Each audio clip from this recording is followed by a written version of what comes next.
black is like doing a come get me approach, like waving on the bull, waving a red flag, and they have a very defensive setup, and white has to go, like, if white wants to claim an advantage, they have to like come at black, play actively and all that jazz.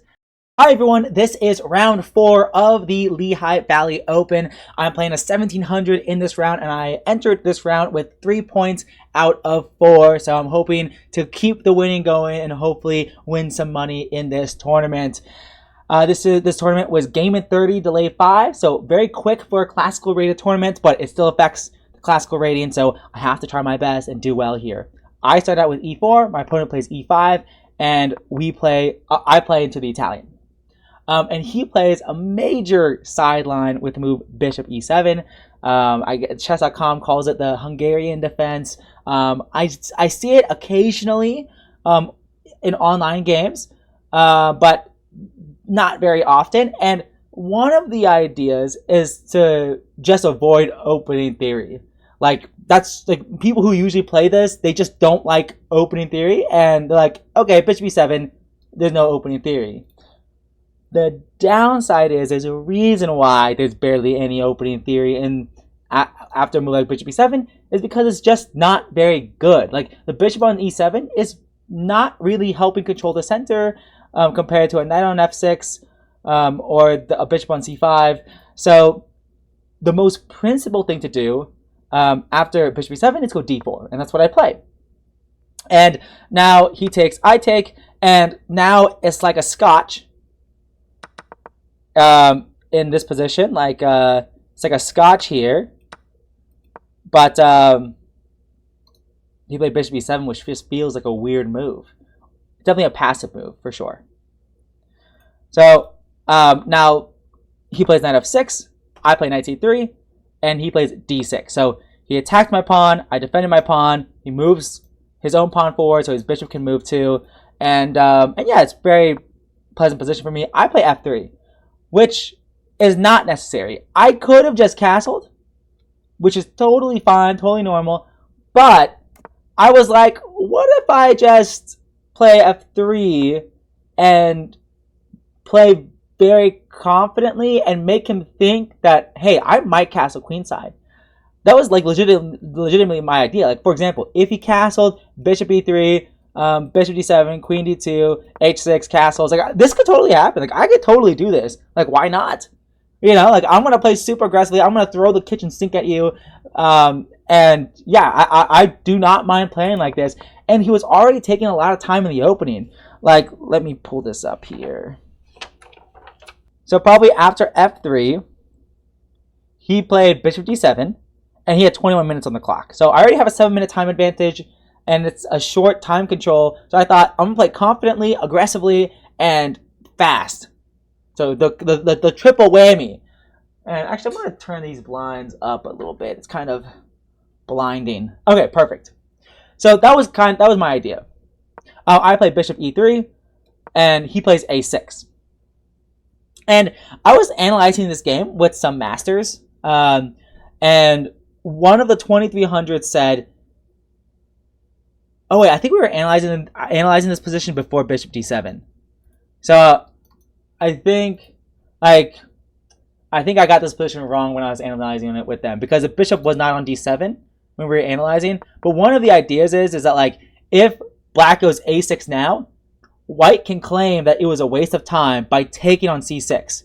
Because the idea of a6 is to go b5 with tempo and expand on the queen side. But if you just play after a6, if you just take the knight, well, now b5 is not possible, and now you kind of wasted this move. That's kind of the idea. But in this case, and what happened in the game, after a6, if I did take on c6, he could probably take with the bishop.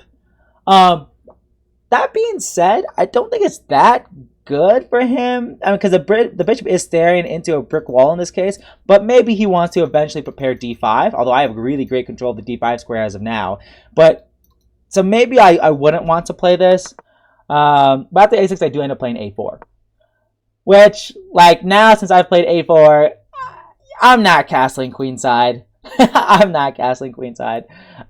He does castle himself though. I play queen d2, just to keep him on his toes. Like maybe I will castle queenside, for example. But he plays rook e8, and I castle.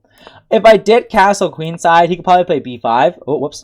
He could probably play b5 because if I take and he takes and I take, this is just like, this looks a bit nasty for me. Although in this case, his knight on c6 is hanging. But like, you can lose like this. Like, this is a way you can lose. This is just checkmate. So white has to be very, very careful. I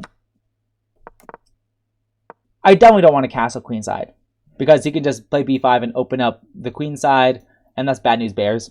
So I castle kingside, and he plays bishop f8. So this is kind of like the main way people like to play. It's kind of like a Philidor, if you know what that is. Like, and like, black is like doing a come get me approach, you know, like waving on the bull, you know, waving a red flag, and they have a very defensive setup, and white has to go, like, if white wants to claim an advantage, they have to like come at black, you know, play actively and all that jazz. And yeah, I found this position to be a little bit tough. I find these positions to be relatively tough sometimes because if I don't prove something out of the opening, it feels like I end up getting a worse position somehow. So I find it a bit tough sometimes. But in this game, I feel like I played really, really well. So after bishop f8, I played a5, really clamping down on the queen side. So now he can never play b5 or expand on the queen side, or else he's going to be left with his weak a6 pawn. Like, for example, b5 takes, and this a6 pawn would just be hanging right now. So that was kind of my idea. But after a5, he plays bishop e6. Oh no, he takes the knight on d4 first, and then plays bishop e6.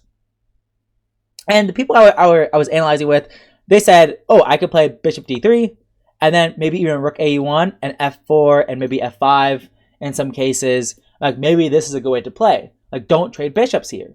And I was like, oh, okay. I didn't think about that during the game. Like, I legitimately didn't. I ended up playing knight d5. So if he doesn't take me and play a move like c6, well, then I can play knight takes f6, and he has to double up his own pawns. And it's a check, of course, so he cannot take the bishop because the king's in check. Black is in check, I mean. And I thought this would be very good to do, and maybe I can just go bishop d3 now. But instead of that, after knight d5, he just takes my knight, and I play pawn takes. And he plays bishop f5. And one thing I could have done is played rook e1, and let's say a move like queen d2, then go bishop f1, and push my pawns on the queen side. Like, for example, the people I was analyzing with, they were saying like maybe after g6, c4, bishop b7 or g7, and then takes, and b4. And the position is probably equal-ish, but definitely I can do a pawn break at any moment, and white is the one asking questions more so than black. But maybe this position is just totally equal though. But this is a really cool boat pawn structure. It's really cool. I think it's very funny. So in the game, I decided to play bishop d3 though. And at this point, on move 16, I have 21 minutes. He has 11. So I'm still trying to put pressure on him. Still trying to put pressure on the clock. I've doubled his amount of time. I'm feeling confident, feeling good. And the idea of bishop d3 is that firstly, my bishop was just staring at its own pawn. So I was like, now since the bishop has moved, maybe I can push my own pawns. Maybe I can play queen c3 and target the c7 pawn maybe. And this bishop is his most advanced piece, like from a literal standpoint. Like, his bishop is on the 5th rank, and all of his other pieces are on the 8th rank. And so I was like, if I trade off these pieces, then he's left. His only other minor piece is on f8, and it's not that good. So that's another reason why I played it. I thought it made sense at the time. He played queen d7, defending his bishop. I played rook e1, controlling the open file. I definitely want to contest it. I don't want him to allow him to double up on the open e file. Probably rook e7, rook e8 here. I don't want to allow him to double. I definitely want to contest it for sure. He plays g6. He wants to get his bishop out on this diagonal. And I play queen c3, not allowing him to develop his bishop, But now he takes my bishop on d3, and he plays bishop g7. And for the life of me, what I should do here is take the bishop and then queen d4 check. And now it's white to move in this position. So this position is white to move. Okay? What I did in the game was very nonsensical. Once again, I'm trying to play fast and put pressure on him on the clock by playing queen c3. And he just takes exact same position. So here compared to here, black to move. Here is white to move. Why did I not play this? That's a great question. Why didn't I play this? Nope. Instead, I just waste a move. And I think earlier they were saying even here in this position, yeah, even here in this position, bishop f1 could be a good move. Once again, not allowing the trade, and g4 might even be a threat in some cases. Like for example, bishop here, then takes, and g4, and the bishop is trapped, which is pretty wild. That's an awesome threat. I did not even think about that idea during the game, but it's pretty cool. It's pretty cool, for sure. Okay, so I play queen. So yeah, this all happened in the game, and we reached this position. He plays rook e7, trying to double, like this, and I play queen b4. If he doubles up, if he finishes his double up, giving up his b7 pawn, well, first I have to trade, because if I take here, then he just wins a rook and wins the game. So I trade. He's going to take back, whoops. He's going to take back with the queen, and I cannot take the b7 pawn, because at minimum he has a draw, because of queen e3 check. If I go king h1, back ring checkmate, and if I go to f1, he has queen e2, and at the very least, it is a draw. Oh, whoops. That's not a draw. At the very least, he has a draw. At the very, very least. So if he did play rook a8, I would have had to figure something out. For example, maybe after rook takes, queen takes, maybe I could play the move. What do I want to play? What would I have played? I'm not sure what I would have played. I mean, I could play this move, h3, but now my dark squares around my king look really weak. For example, queen check. Maybe I could just go here. And now this b7 pawn is still hanging. Maybe this is okay. Yeah, maybe this isn't so bad. But instead he plays very passively in this position. He plays rook b8. And I was like, that can't be good, because my queen on b4, it did attack the b pawn, but it also defends the e1 square. So I play rook takes, queen takes, and now I play rook e1, and now I have the open file, which is great. And I play king f2. So with the idea that, like, let's say I just play like a random move like here, he could still play rook e8 at any point, because after rook takes, I cannot take on b7 still because of queen e1 checkmate. So I was like, okay, I'm going to solve this problem by playing king f2. Because now, if he plays rook e8, now my king guards the open file, and the queen has no backup because all the rooks have been traded. So now I can just take on b7, and I should be better in this endgame, but it's still going to be a lot of work, because queen endings are always a lot of work. So he plays queen d7, and I play king f2. He plays king f8, and I was like, that can't be good. My first thought was queen d4, because, I mean, whenever you can threaten checkmate in one, that's pretty cool. Like, for example, b6, and my rook and queen do a very nice checkmate here. But I was like, queen d4, king g8, and like, what did I accomplish? So I thought, queen h4, much better move, because now I'm still threatening to take this h7 pawn.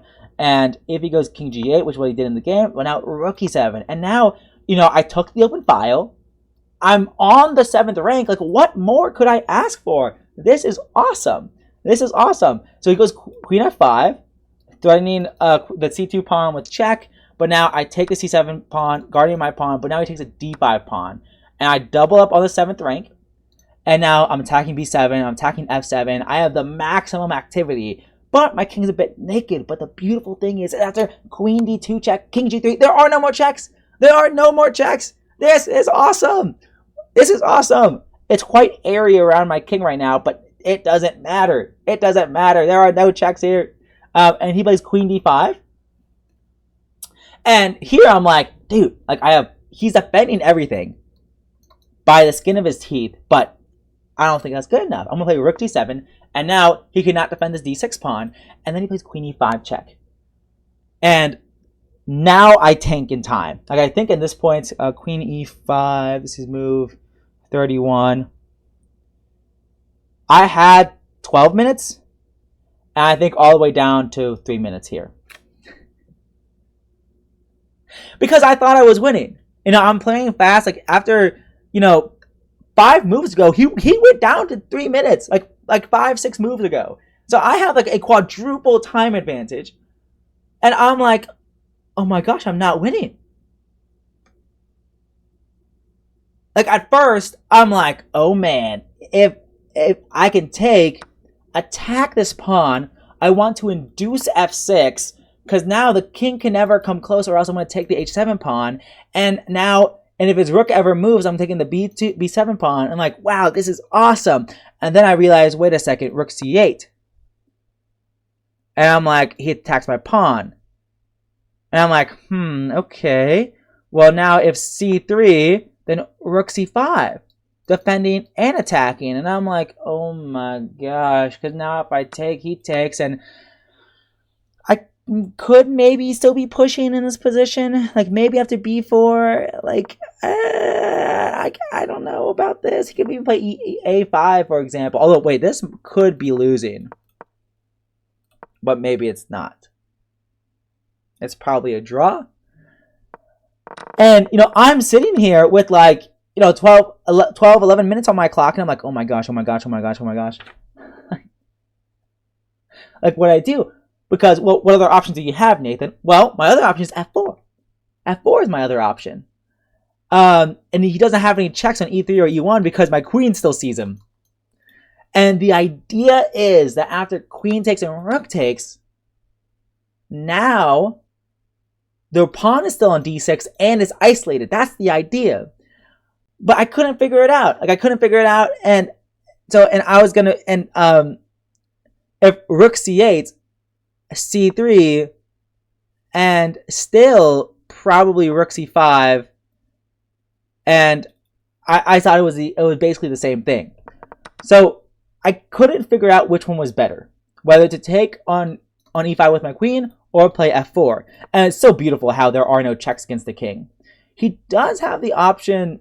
Oh no, he doesn't have the option of this because it's just going to be checkmate. So he has to trade queens basically, as far as I know. I guess he could play queen d5, but I mean, this can't be good. Now I'm forcing another trade, and there are still no checks against my king, which is wild. So I think I should have played f4 because the variation the masters I was analyzing with showed me. So f4 takes rook c8, and if c3 rook c5. Wait, no, was this the variation? No, I think. What was the variation? I'm trying to remember. I think, is it taking now and then playing this move? So if you defend one of them, then this still looks like a draw, but maybe I can still bring my king in. I forgot what the exact move order was. But point is, I'm going to be able to like target his pawns a little bit easier because this pawn on d6 is weak and isolated. And I might be able to get out in this endgame with a one pawn advantage. So I think I should have played f4 here, but time is ticking and I screw it up. I play queen takes, pawn takes, rook c8. Oh, I play c3. So the idea is I play c3 first, so that now rook c8 is met with queen b7, rook takes b7, and now I'm just going to be up a pawn. But the issue is now I don't have any threats on this e5 pawn, so he can just play b6, and that's what he does. He plays b6, and I'm like, oh man. So he takes, or I take, he takes, and And once again, I should probably play the move rook d2. But I ended up going b4 and then rook c3. So it's almost the same thing. He goes f5. And I stopped notating here. I stopped notating all the way back here. This is the last move I had notated. So all this is from memory. So around here, I don't remember if we went king g7 first and then f5. I don't quite remember. But it was something like this. I ended up playing g4 at some point. And he plays, because of course if he pushes, then he allows my king to go in. Although in this case, I lose. I get checkmated. Because if I don't block with my rook, my king has nowhere to go. So actually, I'm really glad I might have fallen for the trick where I lose my rook. That would have been very sad. I'm very glad you didn't play that move then. And then like I think he eventually played like h5, and then like something like we traded at some point, and it was like something like this happened. Yeah, something like this happened.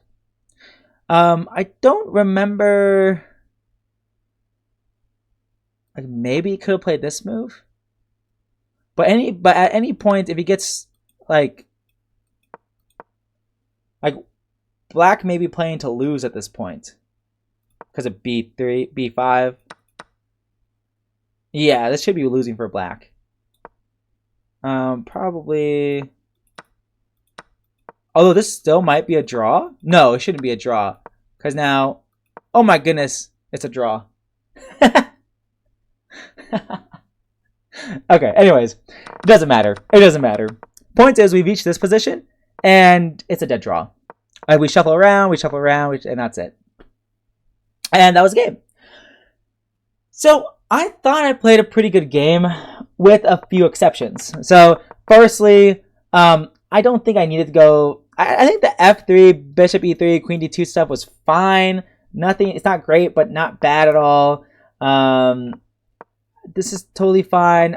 I like the move a5 by me, and I wish I considered bishop e2, bishop d3, and then rook ae1 and f5, and then f4, and expand on the queen side. Like I really like that idea, and I wish I thought about it at the very least, but I didn't even really think about it. And so I went knight d5, and after knight takes, pawn takes. This is still good. Maybe I should have gone rook here to begin with, to go bishop f1. But I think the way I played it was fine. Yeah. But I said I went bishop d3. Once again, I can play bishop f1, but I don't. Bishop f1 to set up the g4 trap. But instead, this happens. And like I said, queen c3 is just so dumb. Like queen c3 is so dumb. I just lost the tempo. But that being said, I still created a lot of questions for him to answer. And I'm really proud of myself for how I created this attack. You know, I took advantage of his passivity, which I don't always do well. So in this case, I did it pretty well, at least I think. And yeah, so I'm pretty proud of myself for that. But it wasn't enough. Like once again, I messed up. Like here, I think I have to be winning in this position. I think my last chance here, maybe this is already a draw. Like maybe I have to do something else. Like maybe I can even go queen e4 in some cases. Like maybe, genuinely maybe. And I want to force the trade of queens. Because if he takes this pawn, for example, maybe I could just take here. Although in this case, the queen is checking a lot, which doesn't look very good. So maybe this is still a draw. So it's very tricky. So I don't blame myself for not winning this position because it's really, really tricky to try to find the win and not blunder it into a draw. But I really wish I had played f4. I think I would have had a bit more chances there. But needless to say, I screwed it up somewhere along the way. So I'll be looking intensely at the game review section. But yeah, I think that was the game. And I entered the last round with 2.5 out of 4. So if I win the last game, I might be in the prize money for the under 2,000 prize. So yeah, I'll end it there. Thank you guys for watching, and I'll hit the game review.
Okay, I gotta give my reaction to some of this. I gotta instant rewind. So this is my biggest advantage during the entire game, where it's +1. And the best move for me is to play c4. Why? Because if queen e5 check, that's it takes c5. So now he doesn't have the b6 resource. And wow, the king here. And if ever rook c8, then b4. Now he's completely lock out his rook. What? And if king f6, king f2, king e6, rook d6 check, king e7, rook b6. Oh, not that. Rook b6. Holy moly, dude. And once again, rook c8 is probably met. Oh, in this case, it's a check. Oh, I don't have to go b4. b4 is still winning, but after here, it's a bit harder. But this is still completely winning for white. Oh my gosh. That's the idea. Dude, I never even thought about c4 here. That's beautiful. Queen f5. Then h4? What does h4 even do? What does h4 even do? What's wrong with this move? Oh, nothing's wrong with that move. Okay, nothing's wrong with that. But at h4 and rook d7, they're both the best move. And then, well, yeah, what move do you make as black if you try to go here? No, why is that a good move? What is going on? b3 is also good. Okay, b3 is more natural for sure. And it's crazy how there's no checks against the king. And once again, if you ever go into this endgame, you know, takes. And yeah, this pawn's hanging. And it's going to be impossible to defend.